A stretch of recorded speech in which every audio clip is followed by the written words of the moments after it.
Salut ma chère. Salut! Salut Anne-Sophie. Écoutez tout le monde, je vous présente Anne-Sophie Germain qui a fait une grande sortie de zone à l'âge de... Tu avais quel âge? Ça fait 4 ans. Ça fait 4 ans de ça déjà. Écoutez bien, là, écoutez l'entrevue jusqu'au bout. Là. Vous allez voir, puis ça va sûrement parler à bien du monde. Écoute, toi, Anne-Sophie, si je résume vite, là, puis on va rentrer dans les détails de ta sortie de zone. Toi, il y a plusieurs années, tu as commencé une carrière des études de plusieurs années comme psychologue. C'est ça? C'était Oui, bien comme exact. psychologue. Et tu as étudié pendant au total 10 ans. Oui, Ah, 10 ans d'études universitaires, parce qu'après, j'ai fait des juste, études. ouais, c'est ça, exact. On parle juste de 10 ans à l'université. C'est-à-dire le bac en psychologie, la La maîtrise. maîtrise, 4 ans de doctorat, puis pendant que tu faisais ton doctorat, tu enseignais à l'université en psychologie, tu avais une charge de cours, tu travaillais dans une clinique comme psychologue et tu travaillais en recherche aussi, en psychologie. Et là, à quelques mois d'atteindre le summum, de tout finir ça, là, c'est-à-dire de terminer ton doctorat, là, Et à d'être quel, officiellement docteur. avoir la qualification de docteur, ouais, c'est fou. Là, on parle de 10 ans d'université. Là. Écoutez bien ça, tout le monde. À quelques mois, toi, tu as décidé de tout sacrer ça là. Oui, je suis folle de même. OK, là, puis là, ça fait 4 ans de ça. Oui, ça fait 4 ans, à peu près Là, 4 ans. j'aimerais ça que tu m'expliques c'est quoi le rapport. Comment qu'on peut se rendre jusqu'au bout, 10 ans. C'est long, 10 ans. Moi, j'ai fait Oui. juste un bac de 4 ans. Là. C'était bien en masse. Là. Mais 10 ans, toi, tu te rends jusqu'au bout, puis tu décides de tout sacrer ça là. Mettre un X là-dessus. Là. Là, c'était la grosse carrière, le prestige, l'argent. Tu deviens prof à l'université, chercheuse, psychologue, toute la Reconnu patente, docteur. socialement, c'est hot ce que tu fais. Oui, oui, toute la OK, confiance. là, explique-nous à ceux qui écoutent, là, qui sont peut-être là-dedans. Tu sais, que ça fait des années qu'ils sont partis dans une branche, puis ils ne se posent plus de questions. Oui. Puis à un moment donné, ils sentent que faut faire une sortie de zone. Comment tu expliques ça? Puis explique-nous, parle-nous de ta sortie de zone. Ouais. Parle-nous de ton processus, s'il te plaît, pour aider du monde qui sont peut-être là-dedans aujourd'hui. Là. Oui, parce qu'il faut savoir que je n'ai pas pris cette décision-là du jour au lendemain. Comme tu dis, ça a été un gros processus, puis ça a été difficile, là.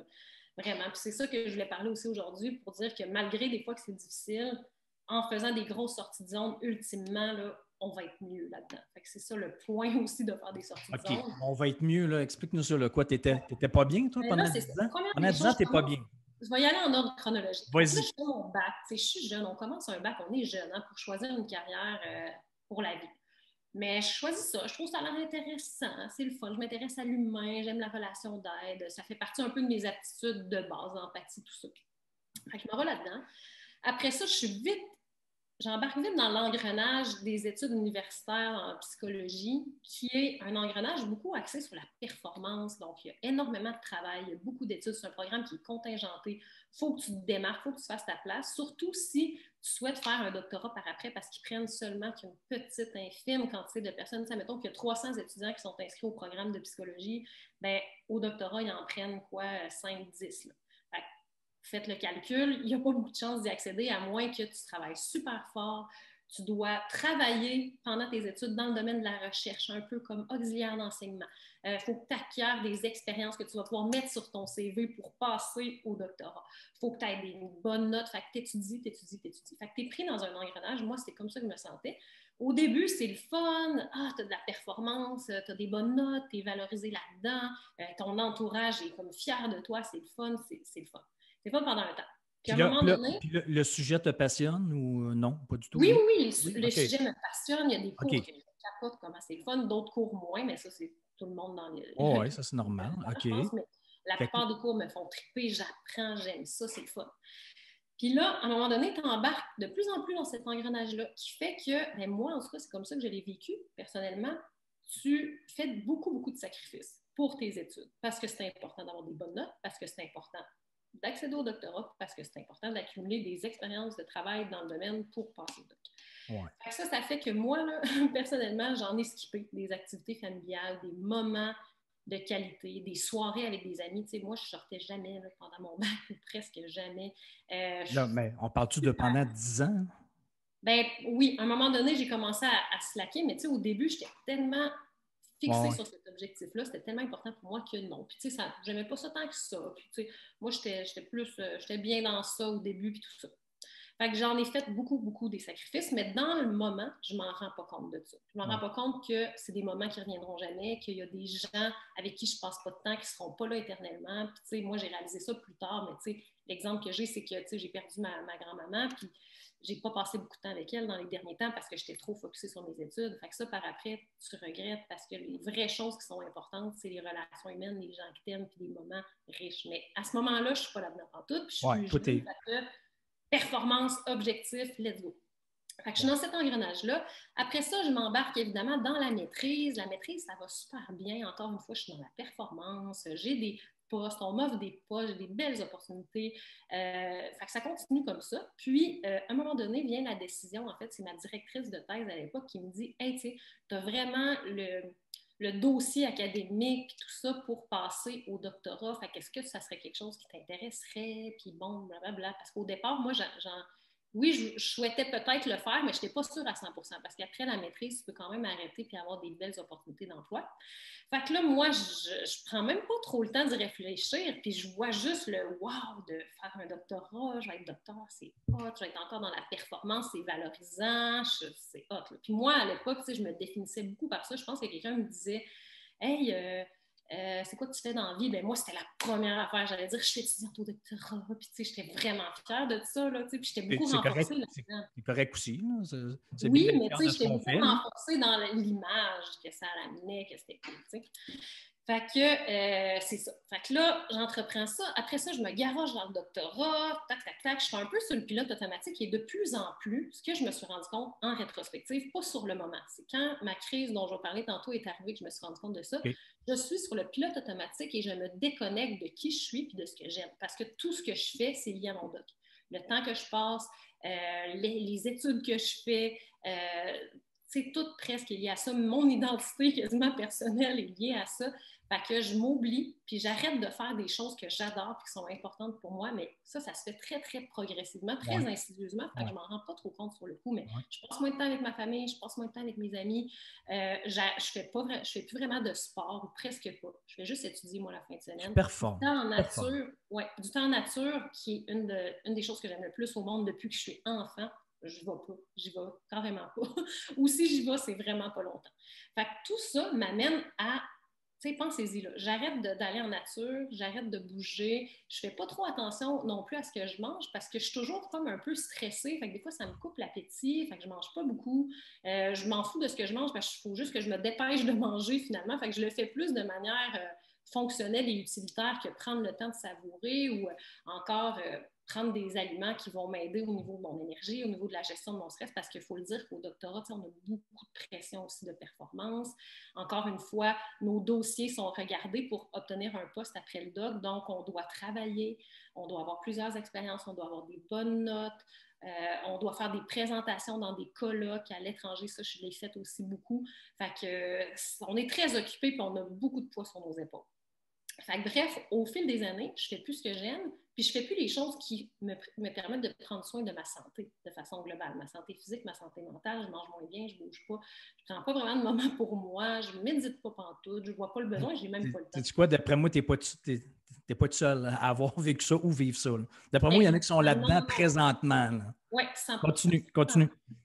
Donc là, moi, je me ramasse à un moment donné dans une période que j'ai une mauvaise santé physique. Là. Vraiment, là, mon stress accumulé, mon stress chronique, on pourrait dire ça comme ça, l'anxiété de performance qui est là, le fait que je travaille tout le temps en plus d'avoir des études super exigeantes. Et je travaillais vraiment beaucoup pendant mes études. Là. Je suis en train de brûler la chandelle par les deux Puis bouts. tu travaillais dans le domaine, c'est ça, comme chargé de cours, tout ça, en Oui, clinique, oui, c'est ça que tu dis? exactement. Dans le J'étais domaine. avisée d'enseignement ou chargée de cours un peu plus tard dans mon cursus.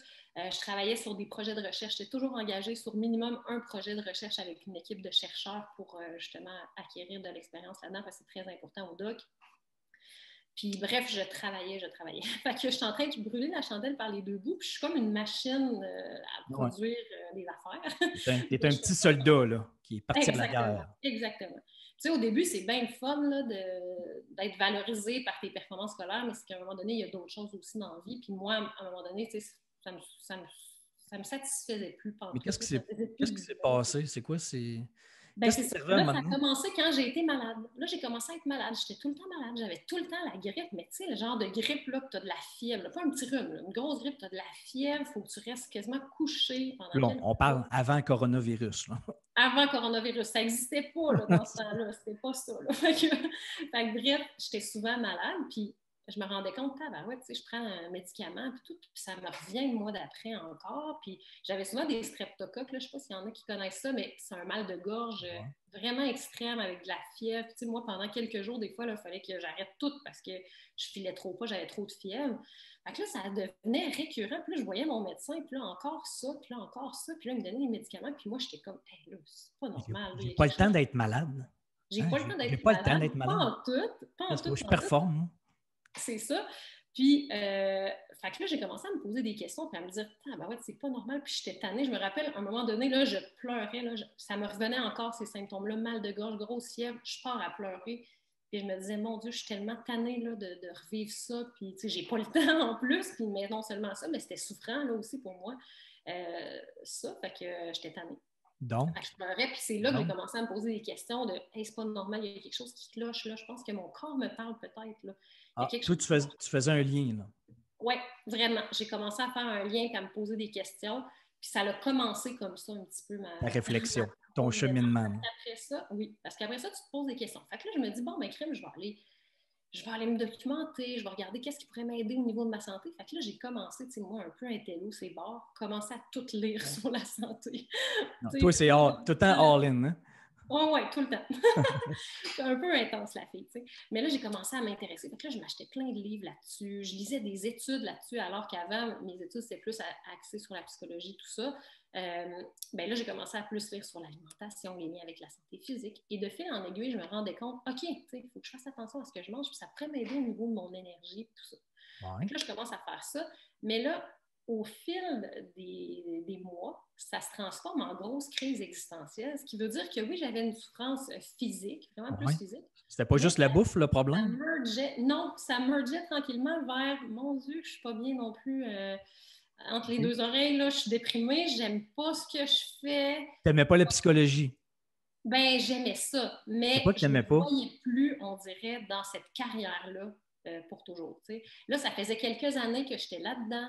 Je travaille avec des chercheurs, je travaille sur des projets, je vais dans des colloques, je fais des présentations, je parle toujours de recherche. Bon, fait que tout cet aspect-là, j'aimais ça. Mais je me disais, tu sais, moi, au départ, là, je revenais à moi un petit peu. Ouais. Moi, au départ, je faisais ça pour aider les gens concrètement, les rencontrer en individuel. Au départ, c'était ça pourquoi j'étudiais en psychologie. Mais là, j'étais rendue plus dans l'aspect académique, vraiment plus je produis des résultats de recherche qui font en sorte que oui, ça va avoir de l'influence sur les pratiques, mais c'est pas direct, c'est plus indirect comment on aide les gens. Fait que là, je me disais, oui, je ne sais pas si je me verrais faire ça tout le temps. Puis là, je voyais, mettons, des collègues, des chercheurs qui sont d'ailleurs des personnes incroyables, super dévouées, puis qui sont passionnés par ce qu'ils font.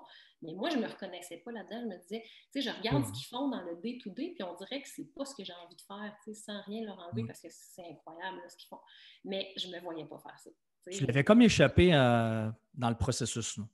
On t'avait offert ça, puis là, tu as dit, oh, moi, je fais ça.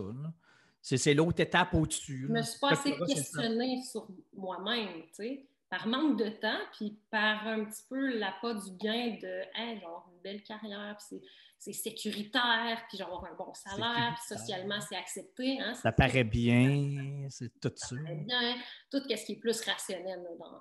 Toi, c'était vendeur pour toi, ça, dans le temps. Oui, c'était vendeur dans le temps. Mais là, plus que ça allait, plus que j'avais des grosses remises en question. Puis ça s'accompagnait de mon cheminement que, hey, je veux changer mon mode de vie, mon alimentation, quand je me rends compte que ça ne va pas. Puis là, ça s'accompagnait de cette espèce de crise-là existentielle. Puis là, j'étais rendue que je pleurais souvent en me disant, hey, je ne me vois pas faire ça. Puis, mais mon Dieu, c'est tellement big ce que je fais. Puis mais là, tu es rendu juste sur le bord. Tu es rendu juste sur le bord de finir. Juste sur le bord. Puis là, tu commences à penser à ça. Là. Ouais. Puis là, plus que je me questionne là-dessus, puis je me documente, puis je vais me chercher des outils, plus que je me rends compte que, aïe, imagine mes problèmes physiques, je pense qu'ils sont un peu dus au fait que je n'étais plus bien là-dedans, puis mon âme était tellement pas prête à l'entendre, ou vous voyez ça comme vous voulez, là, je dis âme, mais tu sais. Ouais, c'est ça que j'allais dire, une psychologue qui parle d'âme. Ah, c'est bizarre. Oui, c'est ça, ou mon cœur, on va dire ça comme ça. Hein? C'est comme si des fois, on dirait que notre rationnel puis notre Ah. cœur, notre gut feeling, des fois, c'est deux choses, on dirait distinctes. Mais là, j'étais plus là-dedans, puis je me disais que c'est ça. Fait que là, tu as commencé à faire de l'anxiété, des crises, tout ça? J'ai pas fait de crise Non? OK. d'anxiété, de crise de panique, mais j'avais OK. souvent de l'anxiété. Tu sais, mettons, je pouvais me réveiller le matin, puis là, tout de suite, je me sentais anxieuse, puis là, vite, il faut que je fasse ça, puis oh, mais là, c'est tout ça qu'il faut que je fasse, c'est tout ça que j'aime. Puis là, ça l'empirait avec mes questionnements, puis mon ambivalence. Puis là, je me ramassais à vraiment me dire, je sais pas si j'aime ça, faire ça, je me vois pas faire ça plus tard, puis pendant le restant de ma vie. Mais je suis comme pris un peu, parce que mon Dieu, que ça m'a coûté cher, puis mon Dieu, que ça m'a coûté cher de temps, surtout, Ouais. d'effort. J'ai aucune bonne raison rationnelle de vouloir d'autres choses. Aucune raison rationnelle. Moi qui est une fille rationnelle, j'étudie en recherche, je vais être chercheur, là, tout ça. Là. Moi, je suis une fille rationnelle de base. J'en ai pas d'appui. Qu'est-ce que je fais avec ça? C'est juste mon cœur, on dirait, ou mon gut feeling qui me dit c'est pas ça, Anne-Sou, toi, c'est pas ça que tu veux faire. Fait que là, tu es déchiré complètement entre la tête et le cœur, puis tu fais de l'anxiété. Je pleurais souvent, OK? Et Je tu pleures pleurais souvent. souvent, je veux le dire, parce que moi, c'est le même que je le vivais. Je trouvais ça dur, puis j'étais tellement dans l'ambivalence que ça me faisait pleurer. Puis Non, tu étais déchiré. j'étais déchirée, puis je le savais que plus que je me reconnectais à moi-même, à ce que j'aime faire, parce que ça aussi, ça fait partie de mon processus. Qu'est-ce que tu aimes, Anne-Sou? Qu'est-ce que tu aimes vraiment? Puis là, je me suis mis à prendre systématiquement. J'ai lâché un petit peu l'espèce d'intensité que je mettais dans mon doc. Je me suis dit, je vais prendre du temps pour moi, puis je vais aller en nature. Je vais recommencer à courir. Je vais recommencer à faire du sport. J'ai toujours aimé ça. Je passais des moments en nature. Chaque jour, j'ai commencé à méditer. J'ai fait plein de trucs. Je suis allée à des séminaires. J'ai lu des livres, dont ton livre à toi. Hein? Donc, ça, c'est moi, j'ai appris ça plusieurs années plus tard. J'ai appris plusieurs. Oui, parce qu'Anne-Sophie m'a dit plusieurs années plus tard que mon livre, parce que tu avais assisté à ma conférence aussi. Oui, mais ta conférence, ça m'avait brassé aussi. Là. J'étais là, oh boy! Fait que tout quand je t'ai rencontré, quand je t'ai connue dans les événements, ben, je commençais ce cheminement-là, mais je ne me l'avouais pas tant que ça. Là. Fait que moi, je te mettais ça dans la face. Oh, ouais, je te toi, mettais c'est ça un dans la face, là. avec le livre, la conférence. Ouais, là, je te shake encore plus. Là. Fait que là. Exactement. Puis tu me shakes dans quelque chose que j'essaie que ça ne shake pas trop, parce que ça fait mal, là, puis c'est pas le fun là, de tout questionner ça, puis c'est angoissant. Fait que ça faisait pas nécessairement du bien. Puis là, je me rappelle qu'à cette époque-là, j'assistais beaucoup à des conférences, des événements de croissance personnelle, je lisais beaucoup, parce que je n'oubliais pas que j'étais dans un cheminement, que je veux changer plein de choses dans ma vie. Je me rends compte que je suis plus bien. Fait que j'allais me chercher plein d'outils. J'ai fait plusieurs activités aussi, là, avec d'autres exemples. Je pense à Isabelle Fontaine, j'avais assisté à son bootcamp. J'étais allée faire un séminaire de Tony Robbins aussi. Hey, attends un peu, là. Une psychologue, ça, on va faire du développement personnel. Ça, c'est un peu. C'est pas farfelu, ça. C'est pas de la merde, ça, du développement personnel. Tu as de la psychopop, là. Hein? Pour une psychologue, une chercheuse au doctorat en psychologie.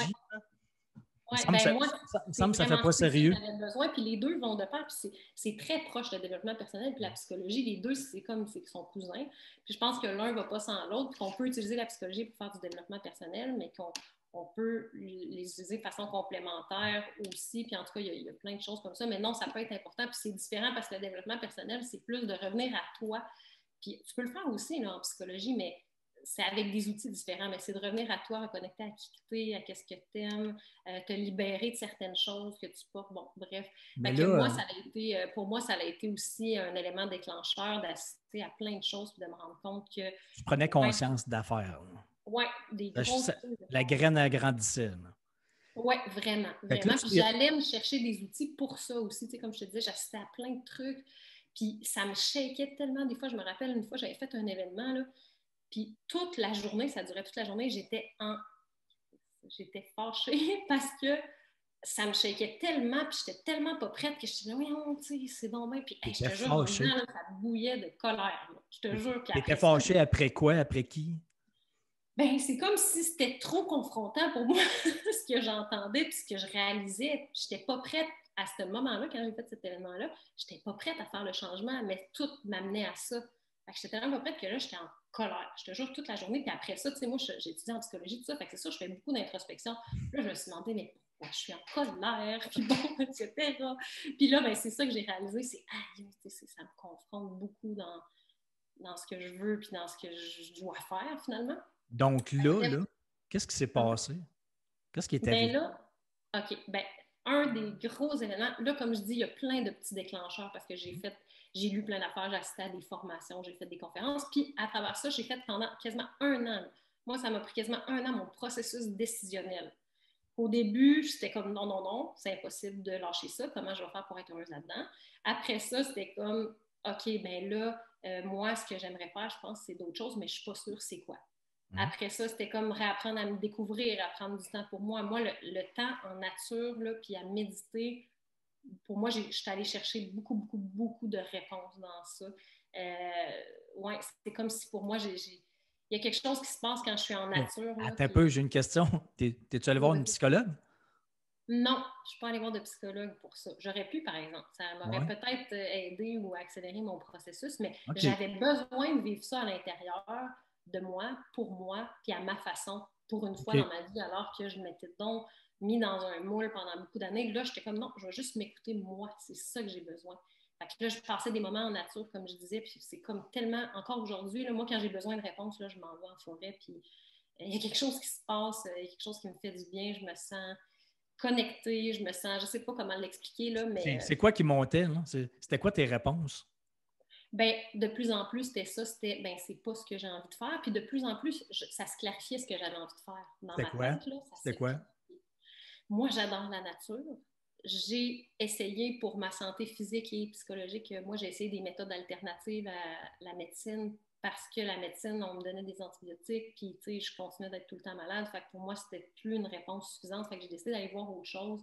Puis là, j'ai commencé à m'intéresser à la naturopathie, à l'aromathérapie, Bon, à une la autre affaire farfelue. oui, c'est ça. Moi, une fille super rationnelle chercheur, tu sais, Mm. imagine. Fait que c'est ça.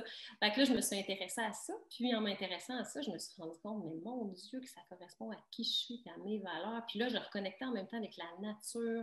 J'en apprenais sur l'alimentation, le mode de vie sain, puis comment ça pouvait déterminer notre santé physique et psychologique. Fait que moi, j'avais tellement de réponses là. Fait que je suis comme, aïe, c'est ça, il faut que je fasse quelque chose par rapport à ça. Il faut que j'enseigne aux gens que quand on se sent comme ça, on peut faire ça, pour s'aider, pour se retrouver, pour se reconnecter à soi, pour guérir des maux physiques, des maux Donc, psychiques. pendant que tu Voilà. découvres ça, tu es encore au doctorat, là. Je suis encore au doctorat. Moi, c'était sur un an. Tu es sur le bord de finir. Il te reste un an. Oui, exactement. Fait que c'était tout le processus aussi de deuil de cette C'est carrière-là ça. que j'ai vécue, Le- mais avec quelque chose de tellement plus fort qui me, excusez-moi l'expression anglaise, mais qui me drivait là, à aller vers la carrière que je voulais, à aller vers tout ce que j'aime, l'alimentation, la nature, oui, la psychologie aussi, mais autrement, tu sais. Fait qu'il y avait quelque chose de tellement fort qui me drivait. Puis dans un événement de Tony Robbins, quand j'avais assisté, OK, j'ai eu une vision, mais tu sais, il faut savoir que c'est issu d'un long processus, hein, sur plusieurs années, avec plusieurs conférences, plusieurs livres. Mais là, j'arrive au bout à peu près de ce cheminement-là. Puis j'assiste à un événement de Tony Robbins, puis il nous fait faire beaucoup des visualisations, puis tout ça, puis c'est super puissant, puis de l'hypnose, puis c'est vraiment intéressant. Et j'ai une vision. Puis là, je te jure, je me vois faire ce que je suis faite, selon moi, pour faire. Je me suis vue d'une façon tellement claire être dans ce domaine-là, puis accompagner des gens à travers leur santé, puis dans un contexte, là, c'était la nature autour de moi que je voyais. Je me voyais faire différentes formes d'activités. En tout cas, bref, c'est difficile à expliquer puisque c'est une vision, là, fait que ça reste un peu abstrait, mais... Fait que là, qu'est-ce qui s'est passé? Ben, c'est comme si j'ai senti ça tellement fort en dedans de moi. Puis je sais que ça peut paraître bizarre, là, mais Non, non, non. Moi, je te j'ai eu comprends. l'impression à ce moment-là qu'il y avait quelque chose qui me disait c'est beau, c'est ça qu'il faut que tu fasses, fais-le. J'ai eu comme le sentiment de validation. Je ne sais pas ça venait d'où, mais Un j'ai feeling, ressenti un feeling. un feeling, c'est ça qu'il faut que je fasse. Je suis ici, sur Terre, pour faire ça. C'est vraiment comme ça que je l'ai vécu. Puis après ça, là, je te jure, là, une fois que ce processus décisionnel d'un an, le deuil de la carrière a été fait, moi, c'était ding, bang, bye. À peu. À peu, là, avant que tu te décides que bing bang, j'arrête le doctorat, je ne serai plus chercheuse, prof à l'université, nanana, nanana, nanana. Là, je veux dire, tu as du monde dans ton entourage, toi, là. Et Oui, j'imagine que papa, maman, frère, sœur, amis, je ne sais pas trop, là, du monde. oui. Là, tu leur dis ça, là, que Ben, moi, tu leur as-tu imagine, dit ou...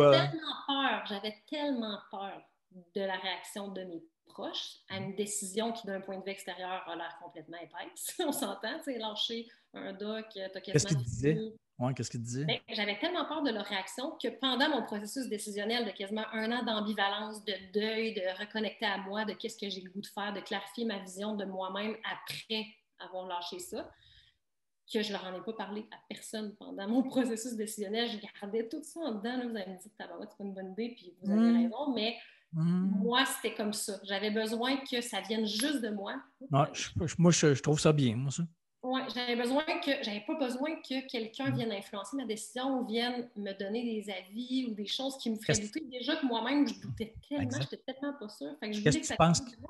c'est comme si j'ai essayé de taire les voix autour puis que ça soit juste ma petite voix intérieure, qu'est-ce qu'elle me dit. Qu'est-ce que tu penses qu'il t'aurait dit de toute façon?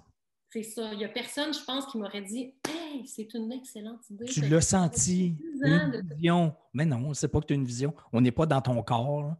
Personne ne le sait. Puis c'est ça l'affaire qui arrive, c'est que je souffrais quand même pas mal vers la fin de mes études parce que je n'étais plus bien là-dedans. Ça me rendait malade physiquement, puis je sais qu'il y a un lien, puis je ne me voyais plus faire ça, puis je ne me sentais pas à ma place, puis j'en souffrais beaucoup, sauf que j'en parlais pas beaucoup. Fait qu'il y a ça aussi qui fait que parfois, quand on montre pas tant notre vulnérabilité, les gens ne comprennent pas à quel point on n'est plus bien là-dedans. Fait que ça, là-dessus, je prends le blâme dans le sens où si j'avais plus partagé à mon entourage comment je me sentais, puis comment je n'étais pas bien, bien, probablement qu'ils auraient mieux compris cette décision-là. Mais là, moi, je leur annonce après 1 an quasiment de réflexion, puis je suis super décidée, là, genre, il n'y a rien au monde qui peut me faire changer d'idée. Là, ça m'a pris 1 an de décider, mais là, je suis tellement décidée que je suis prête à tout. Peu importe ce que vous allez me dire. Là. Je suis prête à tout. Fait que là, tu as tout arrêté. Oui. Fait que là, j'ai tout arrêté. C'est un peu l'argent. Hein? Tu gagnais de l'argent. Oh, mon Dieu, l'argent, parlons-en. C'était quoi que l'insécurité financière? Oui, c'est un des facteurs qui fait le plus peur pour une sortie de zone professionnelle, c'est l'argent. Comment tu as géré ça? Ben moi, dans le fond, comme je disais, j'avais une charge de cours. Je travaillais sur des projets de recherche, puis ça se terminait fin avril, donc comme la fin de la session universitaire. Et là, les chercheurs m'approchent, l'université, tout ça. Hey, bon, on renouvelle ton contrat, donc cet été, puis à l'automne, tu aurais la charge de cours à nouveau, blablabla. Et là, moi, de dire non, je ne reviendrai pas. Parce que là, j'étais vraiment décidée, tu sais. Non, je ne reviendrai pas. Puis au début, j'avais dit comme un peu pour me laisser une porte ouverte au cas où, mais aussi beaucoup avec le recul par peur de te décevoir parce que, tu sais, j'ai aussi une directrice de recherche qui... Oui, en plus, tu allais te décevoir du monde. Elle croit en moi, c'est elle depuis le début, elle a tellement cru en moi, tu sais, elle a tellement voulu que je fasse le doc, c'est elle qui m'a dit, tu sais, je pense que tu aurais vraiment le dossier pour le faire, est-ce qu'on va de l'avant? Tu sais, elle a tellement été là pour moi, fait tellement peur de la décevoir, une perle. Geneviève Lessard, qu'elle s'appelle. J'imagine, je me mets à ta place. Oui. Puis elle est investie avec moi au bout là, depuis ma maîtrise et tout. Fait que j'avais tellement peur que j'ai comme laissé une porte ouverte en disant ben je ne sais pas pour le moment, on se reparle à l'automne, mais pour l'été, là, vraiment, je vais faire autre chose et tout ça. Fait que là, je me laissais comme une petite porte ouverte au cas où que je change d'idée en même temps. C'était comme sécurisant pour moi. Si tu avais le droit. Au début, j'ai dit ça, mais ça reste que moi, fin avril, je finissais mon contrat et au mois de mai, je n'avais plus d'argent qui rentrait du tout. C'était terminé, plus aucune source de revenus. Là, tu vivais chez tes parents ou? Non, je vivais avec mon conjoint de l'époque. Fait que là, qu'est-ce qui se passe? Tu fais quoi? Hein? Fait que là, lui, ça le faisait un peu capoter aussi de se dire OK, t'auras plus d'argent qui rentre en nous. Fait que là, c'est moi qui paye tout. Oui, c'est ça. Moi, je tiens être obligée de tout payer. OK, j'avais pas prévu ça, puis c'est normal. Sauf que moi, le fait de me dire j'ai pas d'argent qui rentre, ça m'a été tellement un moteur à créer une source de revenus, à créer quelque chose qui me ressemble, que j'aime, que j'allais vendre, dans le fond. Dans ton nouveau domaine que tu pratiques aujourd'hui, puis c'est quoi? Qu'est-ce que tu fais? Exactement. Bien là, juste avant de le dire, c'est que moi, j'ai décidé de lancer un programme. Puis là, je me suis dit, moi, là, mon créneau, c'est la santé globale. J'ai étudié en psychologie. Je suis allée me chercher une formation aussi après en naturopathie, qui est une espèce de médecine alternative. Donc, on s'intéresse au mode de vie, puis beaucoup à l'alimentation, puis aux suppléments, puis à comment ça peut nous aider pour optimiser notre santé physique, psychologique. Puis moi, ça me parlait beaucoup parce que la naturopathie, c'est de chercher une cause au lieu de guérir des symptômes, d'aller vers des méthodes non invasive avant des médicaments, d'aller vers la supplémentation, de s'intéresser à notre nature profonde, comment ça fonctionne, notre relation avec l'environnement, avec la nature. C'était complètement congruent avec mes valeurs. Moi, je suis une fille, je suis super éco-responsable, je suis végétarienne. Pour moi, là, la nature, c'est tellement beau, c'est tellement important. Puis nous, on en fait partie, puis il faut en prendre soin. Puis on s'inter-influence dans notre bien-être, nature, environnement et l'humain. Fait que, bref, tout ça était tellement congruent, fait que je suis allée me chercher cette formation-là. Et là, moi, je me suis dit, ben moi, c'est la santé globale, c'est les liens entre justement la santé physique, l'alimentation, le mode de vie et la santé psychologique aussi, puis comment ça peut déterminer notre état de santé et de bien-être. Ça partait aussi beaucoup de mon parcours parce que moi, c'est les éléments qui m'ont amené à retrouver ma vitalité, mon bien-être, ma pleine santé. Là, j'attrape plus rien. Tu sais, avant, j'attrapais tout. OK, ouais. Là, t'es plus malade. Là, je suis plus malade, j'ai plein d'outils. Puis moi, ça a changé ma vie, puis ma santé physique et psychologique, tous les changements que j'ai faits dans mon mode de vie, dans mon alimentation, puis dans ma psychologie aussi, mon mindset, mes pensées, faire de la méditation. Moi, ça a changé complètement ma vie. Puis j'ai tellement ressenti une espèce de grand bien-être, puis de grande libération, qu'après ça, je me suis dit, quand j'ai eu ma vision aussi, je me suis dit, ben c'est ça que je veux faire. Moi, je vais aider d'autres gens à retrouver une pleine santé, une pleine énergie, comprendre les liens entre le mode de vie, l'alimentation, tout ça, et la santé psychologique, le sentiment de bien-être. Moi, c'est ça que je veux faire. C'est ça que je Donc, fais aujourd'hui. c'est ça que tu fais aujourd'hui depuis Oui. 4 ans? Oui, c'est ça que je fais aujourd'hui. Puis j'ai commencé en lançant un petit programme en ligne avec mon cœur, puis avec mes connaissances, puis avec les 4 facteurs clés qui, moi, m'avaient aidé à transformer ma santé. Puis j'ai lancé ça en mai, puis j'ai commencé à faire des sous avec ça en mai. C'est sûr que je vous mentirais de dire que j'ai fait la palette, là, tu sais. Tu as commencé à quelque part. Mais j'ai commencé avec ce petit programme-là. Je pense que j'avais 5 personnes que je salue parce que c'est des clientes qui sont encore là avec moi aujourd'hui. Puis ça, je suis vraiment contente. Donc, tu as Fait que, bâti là-dessus. Tu as bâti. ouais, Ça exactement. Puis grossit, là, ça tranquillement, grossit. ma vision de mon entreprise, c'est clarifié, puis c'est expand, je m'excuse l'expression en anglais, Ouais. mais a pris de l'expansion. Puis là, maintenant, moi, ce que je veux offrir avec mon entreprise que j'ai créée, c'est différents services, mais toujours qui s'intéressent aux liens entre la psychologie, le mode de vie, la santé, le sentiment de bien-être. Donc, j'ai des retraites que j'organise, yoga, méditation, on mange full bien, on bouge, on est en nature. Donc, c'est toujours congruent avec mes valeurs puis mes passions. C'est ça qui est merveilleux. Tu sais, j'aime tellement ce que je fais. Je fais des consultations individuelles, j'ai des programmes en ligne, j'organise des événements aussi, des formations, tout ça. Fait que, Donc, c'est toutes mes passions. Fait que moi, mon travail, là, j'aime tellement ça là, que je suis prête à avoir un moins grand statut social puis tout ça, mais d'aimer ce que je fais chaque jour. Puis il n'y a pas de limite à ce que je peux créer en lien avec la santé. Puis moi, je continue d'apprendre, de me former parce que je ne pas là-dessus. Vous comprendrez, j'ai fait 10 ans d'école, pas pour rien quand même. Fait que je continue d'adapter puis d'offrir des services variés, mais qui vont toujours vraiment aider les gens à reprendre le pouvoir sur leur santé puis à avoir une plus belle énergie, plus belle vitalité, sentir mieux dans leur corps, éliminer des symptômes physiques, des maux physiques. C'est tellement faisable, puis c'est tellement possible d'avoir une santé optimale. Puis moi, ce que je vois beaucoup, c'est que les gens, des fois, ils pensent que c'est pas grave, c'est normal d'avoir tout le temps mal à la tête, c'est normal d'avoir le rhume l'hiver plein de fois, c'est normal d'avoir souvent mal au ventre après avoir mangé. La réponse, c'est non, ce n'est pas normal. Fait que, bref, je vais aider les gens à avoir une santé optimale parce que ça se peut. Fait que là, tu es devenue une femme d'affaires. Oui, en quelque sorte. C'est Oui, vraiment ben quelque oui, chose oui, que oui. si tu m'avais dit, il me dit un jour, tu vas être une femme d'affaires, c'est ça, je t'aurais pas cru. Là. Ah, C'est tu sûr que non. étais à quelques mois de devenir une chercheuse, prof à l'université en psychologie. Là, tu es Exactement. une femme d'affaires qui Ben, est complètement en cohérence avec toi, là, avec ouais, toi-même. avec Ça mes paraît dans ta valeurs, face. mes passions, c'est tellement fou parce que quand que tu fais quelque chose qui est en cohérence avec tes valeurs, tes passions, puis avec qui tu es vraiment, là, il y a une espèce de sentiment d'apaisement qui vient avec ça. C'est Oui, capoté. une paix. Oui, exact. Et moi, je le vois souvent des gens là, qui ont une espèce d'agitation intérieure, Mm. de l'anxiété. Moi, j'en rencontre. L'anxiété, tout ça. Là, Oui, oui. Puis j'en vois beaucoup, beaucoup dans mes consultations individuelles, dans mes groupes, tout ça. Puis des fois, Mm. pas toujours, mais des fois, on se rend compte que, hey, tu as un choix à faire. Tu es Mm. ambivalente sur quelque chose. Puis tout ça, ça se transforme en angoisse. T'sais. Fait que le fait d'être en cohérence avec nos choix, avec qui on est, avec nos choix de vie, nos choix de carrière, il y a une espèce d'apaisement, puis il y a une espèce de sentiment de faire tellement ce qu'on doit faire qui fait du bien. Moi, je disais avoir l'audace de sa cohérence, mais en même temps, l'audace. Est-ce que si je te dis, es-tu d'accord, mais es-tu gros si j'affirme que c'était rendu là, toi, là, c'était une question de vie ou de mort? Ouais, ouais. C'est gros ce que je viens de dire là. Oui. Mais à un moment donné, c'est ça. J'aimais plus ma vie. J'aimais plus ça, ma vie comme telle. Puis je voyais plus d'espoir parce que je me disais, en ce moment, j'aime pas ma vie, j'aime pas ce que je fais j'aime plus tant ce que je fais de mon quotidien.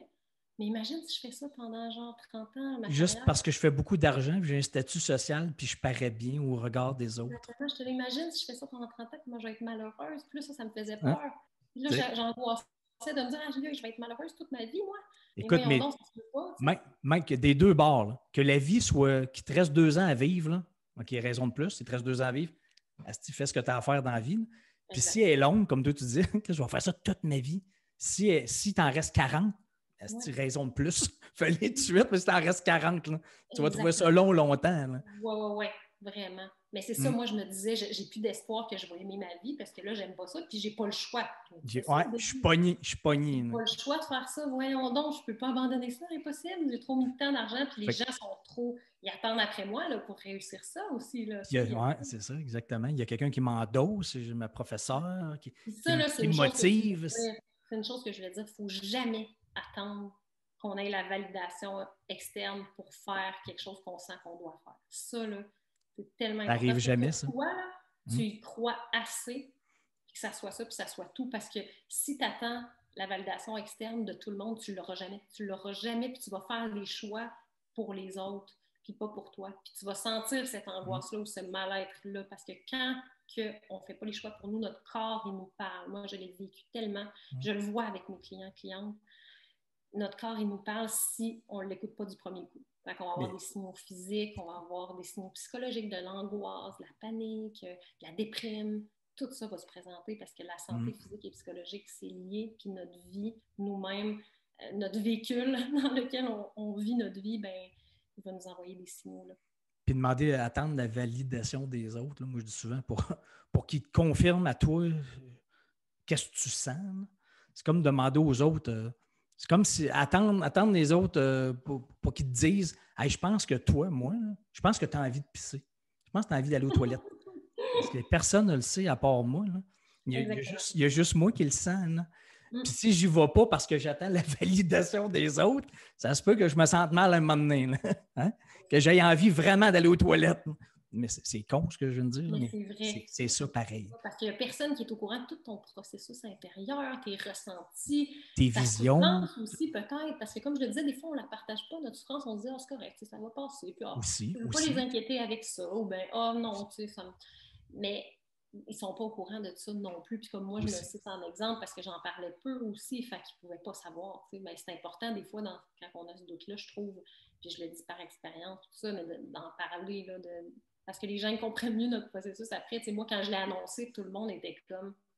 Elle est folle. Elle vient un coup de tête. Un coup de tête. Hein? Quelle mauvaise idée. Puis si je n'avais pas été solide, j'ai juste besoin, moi, d'avoir cette conviction-là. Puis c'est clair pour moi, puis c'est pour moi que je le fais. Si je n'avais pas été solide là-dedans, j'aurais fait « Oh mon Dieu, c'est vrai, mon Dieu, non, je ne peux pas le faire. » Ah, je retourne psychologue. Je retourne à l'université.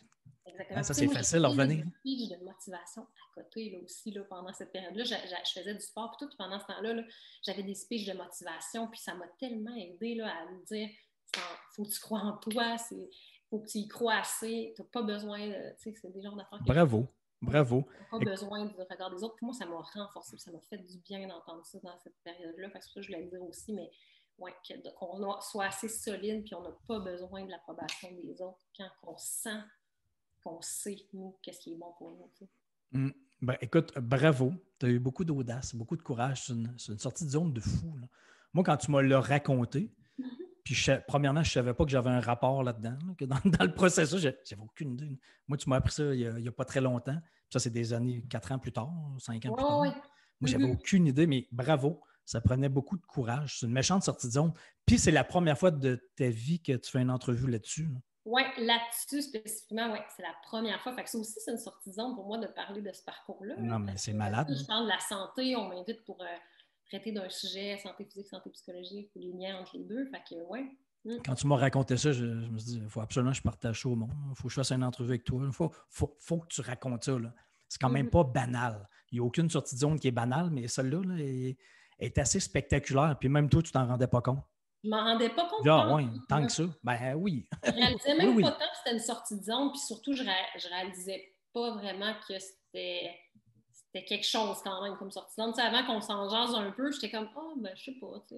Okay, parce que je suis certain qu'il y a des gens qui t'écoutent, là, qui sont peut-être pris dans le moule, dans un moule quelconque, dans un engrenage, comme toi, tu appelles ça un engrenage, qui sont peut-être pris là-dedans, là, puis là, eux autres, il n'y a pas d'issue. Là. Ils sont faits pour le reste de la vie.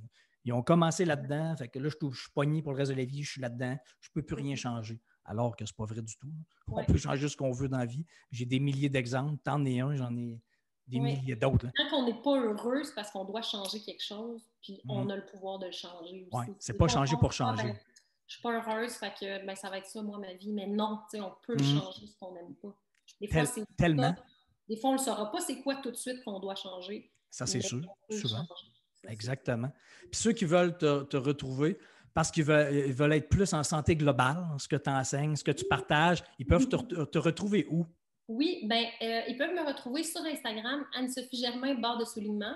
J'ai aussi une page Facebook et un groupe Facebook là, du même nom que vous pouvez me retrouver. Puis sinon, vous pouvez m'écrire au info@anne-sophie-germain.com si jamais vous avez des questions sur mes services ou quoi que ce soit. Ou si je peux vous aider d'une façon ou d'une autre, moi, maintenant, c'est devenu ça ma mission, là, c'est d'aider les gens à travers leur santé. Fait que je suis là pour aider, puis je réponds à tous mes messages. Fait que n'hésitez jamais à m'écrire. Ça apparaît dans ta face que tu as du fun, puis tu es à ta place. Puis tu as eu une base de ta cohérence, tu es en cohérence.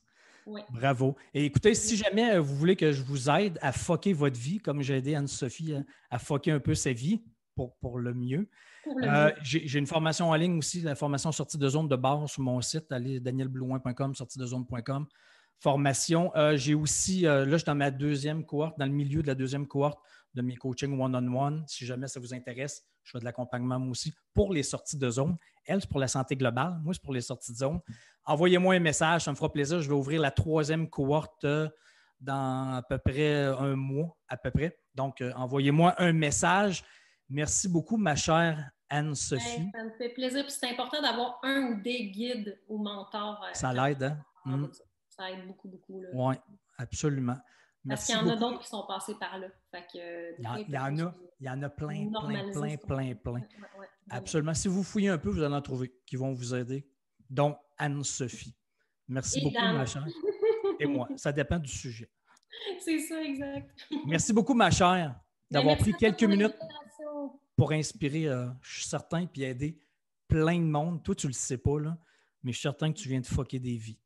Et puis en passant, il ne faut pas changer pour changer. C'est juste pour être en cohérence. Ouais, si tu avais un conseil à te donner à Anne-Sophie, là, maintenant que tu sais tout ça, que tu l'as vécu, c'est quoi que tu te dirais quand tu avais 20 ans? C'est quoi que tu te dirais à 20 ans? Tu dirais-tu, fais pas ça, ou tu dirais, continue là-dedans, continue, puis un jour, tu vas sentir que c'est pas ça exactement, puis là, change. C'est quoi que tu te dirais? Ce serait quoi ton conseil? Je dirais de juste pas m'oublier, parce que moi, je le disais dans mon processus, je me suis oubliée, j'ai arrêté de faire ce que j'aimais. J'ai arrêté de prendre du temps pour moi. Je me suis déconnectée de qui j'étais. Puis c'est ça qui a fait que je me suis un petit peu égarée. OK, je te challenge. Admettons que tu avais été moins focusé, obsédé par ton doctorat puis les études en psychologie jusqu'au bout. Tu avais fait ça plus, mettons, de façon équilibrée ou que tu n'avais pas arrêté de faire ce que tu aimes dans la vie, mais tu avais continué à faire ça. Ça se pouvait-tu, ça? C'était tout seul, mettons? Ben, si. Je te challenge, là. Ouais. C'est ça ou c'est pas ça? Tu veux dire quoi, là? Je ne suis pas sûre de bien comprendre. Non, mais mettons que tu avais étudié de façon équilibrée, là, pas trop folle là-dessus. Là. Tu étais allé à des parties. Tu n'étais pas devenu obsédé par ta carrière. Là. Tu ferais-tu ça aujourd'hui ou tu ne serais pas plus chercheuse aujourd'hui? Je suis sûre qu'il y aurait quelque chose d'autre sur mon parcours qui m'aurait amené à questionner ce choix-là puis à plus faire qui est cohérent avec moi-même. Donc, tu aurais été plus flexible et à l'affût de ça, là. Au fur et à mesure que tu avançais. Cette décision-là plus rapidement, peut-être. Ça, c'est possible. Mais je suis certaine qu'il y aurait eu quelque chose dans mon processus quand même qui m'aurait mené à dire « Ouf, je ne suis pas sûre. Malgré que j'ai une vie équilibrée, je ne suis pas si bien que ça. » Puis, tu comprends? Fait que je suis certaine que ce soit ce chemin-là ou un autre, ça m'aurait mené à... Puis tu dirais, tu te serais donné le conseil, tu aurais fait ton changement idéalement à quel moment, à partir de quel symptôme, à partir de quel signe? qu'il y en a qui vivent peut-être là, présentement. Ça serait Si quoi? j'avais plus pris le temps de m'écouter, mettons. Si tu peux retourner en arrière, là, puis là, à une époque, là, tu décides, OK, non, là, c'est pas ça, là, je tourne à gauche au lieu d'à droite, là. Au lieu de continuer, je sors d'ici. C'est quoi le signe majeur? L'anxiété? C'était Oui, quoi? je pense que c'est peut-être l'anxiété, moi. Puis la récurrence, comme je disais, de grippe ou de problématiques de santé comme ça. Là, Fait que dès après la deuxième fois, j'aurais peut-être dû me dire oh, wow, tu sais. OK. Puis après que je voyais que j'avais autant de symptômes d'anxiété, j'aurais dû me dire, tu sais, t'as pas à vivre ça. Pose-toi des questions. Oui, exact. Là, j'ai enduré ça pendant un bout. Là. Tu sais, je me suis brûlée là aussi. Là. Tu as résisté, tu t'es acharné trop longtemps. Oui. Ce qu'on appelle de l'acharnement. C'est normal de vivre ça, c'est correct, je me pose pas de questions, c'est ça ma carrière, c'est ça mes choix. Il faut souffrir dans la vie, il faut porter sa croix, il faut travailler. travailler fort, fort, fort, fort, fort. Exactement. Puis c'est normal de vivre l'anxiété, tout le monde en vit. Ben oui, c'est ça. C'est à la mode, donc on vit l'anxiété. Tout le monde en vit, moi aussi. Parfait. C'est ça. Écoute, je te laisse aller. Merci beaucoup d'avoir pris autant de temps pour partager ça. Ça m'a fait super plaisir, c'était super le fun. Et bravo, c'est pas banal du tout ce que tu as fait. Ben merci, puis bravo à toi pour ce que tu fais parce que, tu sais, moi, je suis un exemple parmi plusieurs que c'est important ce que tu fais. Tu es très gentil. Merci, ma chère. Bonne fin de journée. Salut à tous. Ciao, bye. Bye. Bye, bye.